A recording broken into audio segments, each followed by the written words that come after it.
Bonjour à tous. Alors, on continue avec l'exploitation de binaires et donc aujourd'hui on va voir comment fonctionnent les librairies partagées et notamment ça va passer par comprendre le fonctionnement de la GOT et la PLT et ça va nous permettre par la suite de voir d'autres types d'attaques qu'on n'a pas vu jusqu'à présent. Allez, c'est parti. Donc ce qu'on va voir aujourd'hui, ça va être qu'est-ce que c'est qu'une librairie partagée? Et ensuite, dans quel cadre on utilise la GOT et la PLT, pourquoi et comment ça fonctionne. Et je finirai par vous montrer un peu pourquoi et comment on peut attaquer la GOT, mais on verra un cas concret dans une prochaine vidéo. Alors tout d'abord, qu'est-ce que c'est qu'une librairie partagée? Là, je vous ai mis un code en C hyper simple, où juste il récupère une chaîne de caractères depuis l'utilisateur, il calcule sa longueur et il affiche la longueur. Mais rien qu'en faisant ça, déjà, on a utilisé une librairie partagée. Parce qu'on voit qu'on fait appel à la fonction gets, la fonction strlen et la fonction printf, qui sont trois fonctions que nous, on n'a pas développées. Et c'est pas des fonctions qui sont natives en C, donc ça veut dire que c'est des fonctions qui ont été écrites par quelqu'un d'autre et qui font partie de ce qu'on appelle une librairie partagée. Alors on a déjà parlé un peu d'une librairie partagée dans une précédente vidéo qui s'appelle la libc. Donc là, en l'occurrence, les trois fonctions qui sont là, c'est des fonctions de la libc. Donc j'ai parlé un peu de à quoi elle sert, qu'est-ce qu'elle nous évite de faire, tout ça. Mais donc, ça veut dire que au moment de la compilation, on a un programme qui utilise des fonctions qui ne sont pas présentes dans notre programme. Ça peut être embêtant. Pour résoudre ce problème, on va avoir deux choix possibles. Soit on fait ce qu'on appelle une compilation statique, ça veut dire qu'on récupère tout le code de la libc et on l'intègre à notre programme.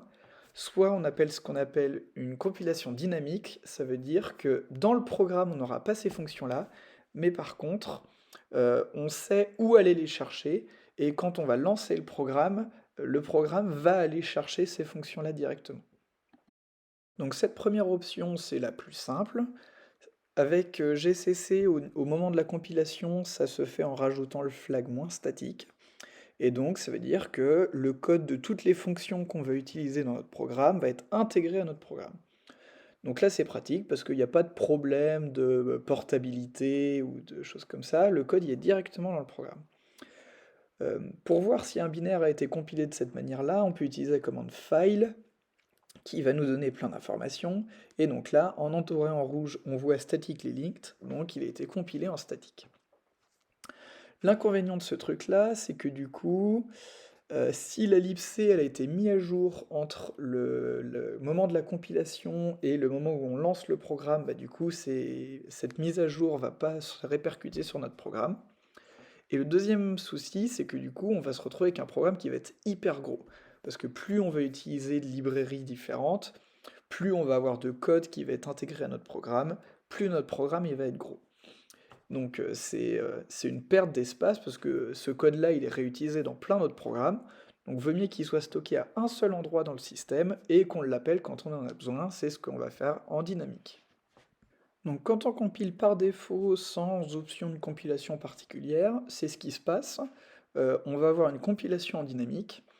Et donc si on fait un file sur un binaire qui a été compilé en dynamique, on voit, donc pareil, entouré en rouge, Dynamic Link. Donc là, ça veut dire qu'au moment de lancer le binaire, le système, donc là c'est du Linux, va s'occuper d'aller chercher les librairies dont il a besoin pour faire tourner le binaire. Donc on va voir après comment ça fonctionne. Et on voit aussi que du coup la taille de ce binaire-là est beaucoup plus petite. Donc on a 24 kg comparé à 700 kg pour exactement la même base de code de départ. Donc ça a quand même pas mal d'intérêt, sachant que là en plus, il n'y avait qu'une seule librairie qui a été utilisée avec assez peu de code, assez peu de fonctions utilisées. Donc on voit que nos programmes ils peuvent devenir assez gros si on veut du statique. Donc nous, ce qu'on va regarder aujourd'hui, c'est du dynamique, parce que le statique, on s'en fiche un peu, tout le code, il est déjà à l'intérieur du programme, il n'y a pas de souci. Donc en dynamique, voici à quoi va ressembler un peu la mémoire d'un programme. Parce que du coup, quand on va lancer le programme, on va retrouver le code de ce programme-là, forcément. Tout en bas, on va retrouver la stack, ce dont on parle depuis le début de cette série de vidéos. Mais du coup, on va aussi retrouver le code de la libc. Parce que du coup, on va avoir besoin des fonctions de la libc, donc le système, il va aller récupérer le code de la libc, mais donc ça, c'est que au runtime. Et donc, on peut aussi vérifier ça en cas concret, donc voici à quoi ça ressemble. Si je lance mon programme avec GDB, donc je lance avec GDB, je fais un start juste pour que le programme il soit chargé en mémoire. Et si j'utilise la commande info-proc mappings, on va avoir tout le mapping mémoire. Donc en premier, on va retrouver les différents segments de notre programme. Donc le segment, on va retrouver les variables globales. Le segment, on va retrouver le code en lui-même. Et on va aussi retrouver d'autres choses. On va retrouver la librairie partagée, la libc. Parce que, comme on a vu, le programme, à l'intérieur, on a des fonctions de la libc, donc j'ai besoin de la libc. On va aussi retrouver une autre librairie dynamique qui s'appelle la librairie LD. On en parlera un peu plus juste après. Et donc on voit aussi à quelle adresse est la stack. Donc on voit le mapping mémoire d'un processus dans le cadre où il a été compilé dynamiquement. J'ai pas mis d'exemple, mais si on avait un programme compilé en statique, on n'aurait pas du coup la libc qui a été chargée. On aurait juste eu notre programme qui du coup, il contient les fonctions de la libc, donc on n'a pas besoin de charger la libc.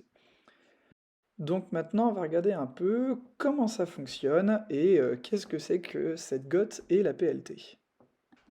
Donc on va regarder maintenant comment ça fonctionne et qu'est-ce qui se passe. Donc j'ai repris le programme du départ et là on va se placer au niveau du strlen. Et si on regarde au niveau assembleur, le strlen ça va se traduire par deux instructions. Un move de l'adresse du buffer dans RDI parce que c'est le paramètre de notre fonction et un call sur cette fonction-là. Le problème, c'est que on ne sait pas où est-ce qu'elle est cette fonction-là. Là, ce call, il a été généré au moment de la compilation, sauf qu'au moment de la compilation, on ne connaît pas l'adresse de la libc, notamment s'il y a de la SLR, et ben, l'adresse de la libc elle va changer à chaque fois, donc on ne la connaît pas à l'avance. S'il a été compilé statiquement, bah là on la connaît, parce que du coup elle est dans le programme, donc on peut la calculer, mais quand c'est en dynamique, on ne la connaît pas. Donc il va nous falloir un moyen de savoir au runtime où est-ce qu'est cette fonction strlen, parce que là tout de suite, on ne sait pas où est-ce qu'elle est. Donc ça va se traduire par deux trucs. On va d'abord avoir la GOT. La GOT, ça va être un tableau dans lequel on va retrouver euh, les adresses des fonctions. Donc, on va retrouver l'adresse de strlen. Donc là, j'ai mis des flèches pour bien montrer que dans la GOT, on va retrouver les vraies adresses de là où sont les fonctions. Donc, ça pointe vers quelque part dans la libc qui a été mappée. Pareil, on va retrouver le printf et le get, donc on va retrouver les adresses des fonctions qu'on utilise. Et ensuite, on va voir la PLT, où là, ça va être du code assembleur qui va s'occuper de récupérer l'adresse dans la GOT et sauter dessus. Donc là, on va retrouver le strlen@plt. Donc, quand le programme il va faire un call strlen, ce qu'il va faire, c'est qu'il va sauter à l'emplacement strlen dans la PLT. Et du coup, là, la PLT, elle va récupérer euh, l'adresse qui correspond dans la GOT, et du coup, cette adresse-là correspond à la vraie adresse de la libc, donc elle peut sauter dessus directement. Pareil pour printf, get. Le souci, mais ici on voit qu'on a déplacé le problème, parce que du coup, le souci maintenant, ça va être de comment est-ce que je fais pour remplir la GOT. Parce que quand j'ai démarré le programme, je sais toujours pas où est-ce que sont ces adresses. Donc la GOT, elle est vide, il n'y a rien dedans. Donc on va voir maintenant comment est-ce qu'on fait pour remplir la GOT afin d'avoir les bonnes adresses au bon endroit.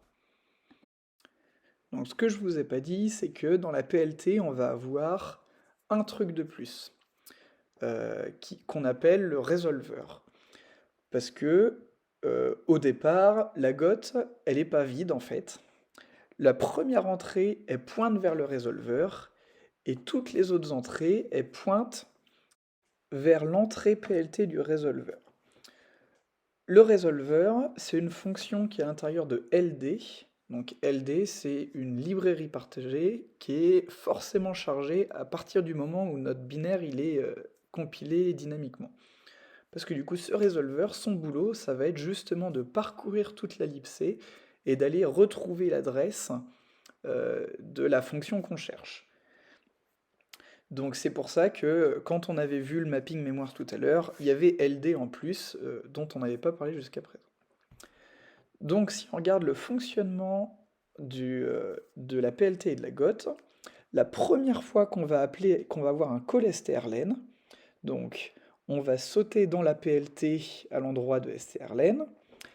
Strlen, elle va récupérer l'adresse qui est dans la GOT1, là j'ai mis GOT1.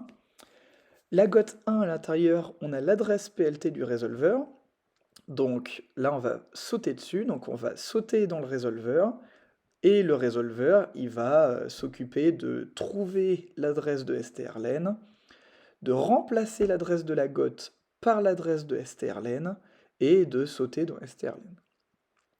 De cette manière-là, il a modifié la GOT, et donc maintenant la GOT, plutôt qu'avoir l'adresse PLT du résolveur, il va avoir la vraie adresse de strlen. Ça sert que la prochaine fois qu'on va avoir un strlen, plutôt que repasser par le résolveur, et ben la GOT, elle a déjà la bonne adresse, donc on va sauter directement dans strlen, et on va se retrouver dans le cas qu'on a vu juste avant. On va se retrouver dans ce cas-là, où une fois que toutes les fonctions ont été appelées, la GOT contient les bonnes adresses de tout le monde, et on va plus avoir besoin du résolveur. Le résolveur, il est toujours à l'index 0, donc c'est pour ça que là je partais de la GOT 1. Et du coup, une fois que le programme est comme ça, bah, tout fonctionne bien. On a trouvé en mémoire où sont nos adresses qu'on va utiliser, et donc tout va bien dans le meilleur des mondes. Mais on va pouvoir utiliser ce fonctionnement-là à notre avantage. Parce que comme on ne sait pas à quel moment on va appeler strlen ou appeler printf, la GOT a besoin d'avoir les droits d'écriture dessus. Parce que le résolveur, il va avoir besoin de changer l'adresse qui est à l'intérieur pour donner la vraie adresse.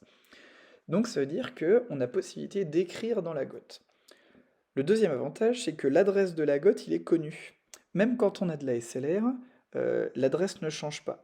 Parce que du coup, le programme, lui, il a besoin de, de sauter dans la PLT, et la PLT, elle a besoin de la GOT. Et du coup, ceux-là, ils peuvent pas être en adresse, leur adresse ne peut pas changer. Donc même quand il y a la SLR, leur adresse ne bouge pas. Et donc si maintenant on se place dans le cadre où on a un buffer overflow, on a possibilité de modifier le flux d'exécution du processeur, on a vu qu'avec des techniques d'Europe, on pouvait écrire où on voulait en mémoire. Et où on veut, ça peut être par exemple la GOT. Donc si en plus d'avoir une écriture où on veut, on connaît l'adresse de la libc, on a possibilité de trouver une adresse d'une fonction qui nous intéresse, remplacer une entrée de la GOT par une fonction qui nous intéresse, et du coup modifier le comportement du programme. Donc là par exemple, j'ai remplacé l'entrée de la GOT de printf par l'adresse de système, parce que du coup dans la libc, il y a la fonction système. Donc ça veut dire que la prochaine fois que le programme va essayer d'appeler la fonction printf, donc la prochaine fois qu'il y a un call printf, le programme va aller dans l'entrée PLT de la printf et va récupérer l'adresse correspondante dans la GOT et va sauter dessus. Sauf que comme nous, on a modifié cette adresse-là par l'adresse de système, et ben on va appeler la fonction système. Si en plus on a possibilité de choisir ce que printf va afficher, donc sous-entendu l'argument de printf, et bah on va pouvoir sauter dans système, avec la chaîne de caractères qu'on aura choisie. Donc notamment un /bin/sh qui va être particulièrement intéressant. Donc ça, c'est la manière d'attaquer la GOT en modifiant ses entrées avec des adresses qui nous intéressent. Donc on voit quand même que là, il va falloir faire attention à quelle fonction on appelle, parce qu'il faut faire attention aux arguments qui sont passés en paramètres. Système, c'est la fonction système a besoin d'un argument, qui est une chaîne de caractères. Donc il faut que la fonction qu'on remplace par système soit à peu près pareille, qui ait au moins un argument et que ce soit une chaîne de caractères. Mais du coup, on verra dans une prochaine vidéo comment on met ça en place. Merci de m'avoir écouté. Alors, si tu as des questions, faut vraiment pas hésiter, que ce soit par les commentaires YouTube. Si tu as l'UTT, tu peux me contacter via le Discord d'Acute. Et bah sinon, on va se dire à la prochaine.